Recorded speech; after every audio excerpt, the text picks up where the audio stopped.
Hello family, આજે આપણે બનાવીશું ઇઝી પનીરનું શાક.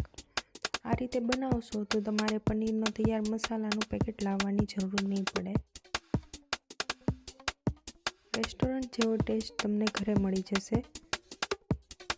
સૌપ્રથમ આપણે ગ્રેવી તૈયાર કરવાની છે. તેની માટે મેં 3 ટમેટાં, 3 ડુંગળી, આદુ, મરચાં, લસણ અને કાજુ 3 ચમચી લીધા છે. ડુંગળીને આપણે સરસ બ્રાઉન તળી લેવાની છે. વટાણા બાફી લેવાના છે. વટાણા ઓપ્શનલ છે, તમારી પાસે હોય તો નાખવા. તમે જોઈ શકો છો ડુંગળી બ્રાઉન થઈ ગઈ છે. પંજાબી સબ્જીમાં ડુંગળી તળીને તમે યુઝ કરશો તો તેનો ટેસ્ટ જ અલગ આવે છે. હવે આપણે બધી પેસ્ટ તૈયાર કરી લેવાની છે.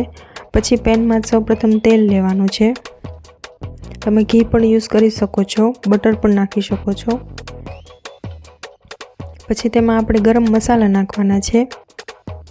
મોટી એલચી, તજ, લવિંગ અને બાદિયા, થોડુંક જીરું નાખવાનું છે.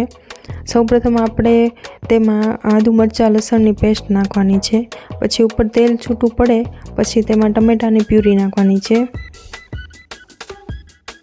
તેમાં પણ તેલ છૂટું પડે પછી આપણે કાજુની પેસ્ટ નાખવાની છે. અને ડુંગળીની પેસ્ટ સૌથી છેલ્લે નાખવાની છે, કેમ કે આપણે તેને ફ્રાય કરીને પછી પેસ્ટ કરેલી છે.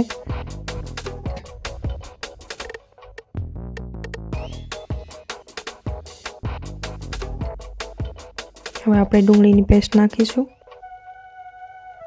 થોડી વાર થવા દેવાની છે. પછી આપણે તેમાં મસાલા નાખીશું.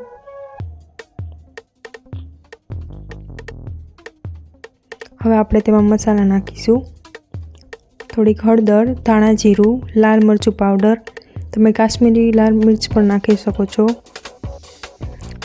ચના મસાલો અડધી ચમચી લેવાનો છે. ગરમ મસાલો 1 ચમચી લેવાનો છે. અને કિચન કિંગ મસાલો 2 ચમચી લેવાનો છે. આમાં પ્રમાણે તમે સબ્જી બનાવશો તો એકદમ સરસ ટેસ્ટ આવશે, રેસ્ટોરન્ટ જેવો ટેસ્ટ આવશે. અને પંજાબી સબ્જીમાં આ 3 મસાલા નાખવાના જ. કસ્તુરી મેથી પણ તમે નાખી શકો છો વઘારમાં. જોઈ શકો છો કેટલો સરસ કલર આવ્યો છે.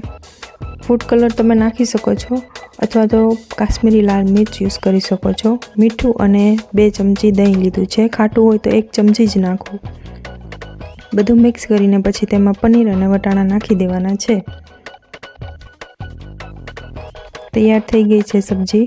આમાં તમે જાયફળ પાવડર અને જાવિત્રી પાવડર પણ નાખી શકો છો, જે ઓપ્શનલ છે. જોઈ શકો છો કેટલી સરસ સબ્જી તૈયાર થઈ ગઈ છે.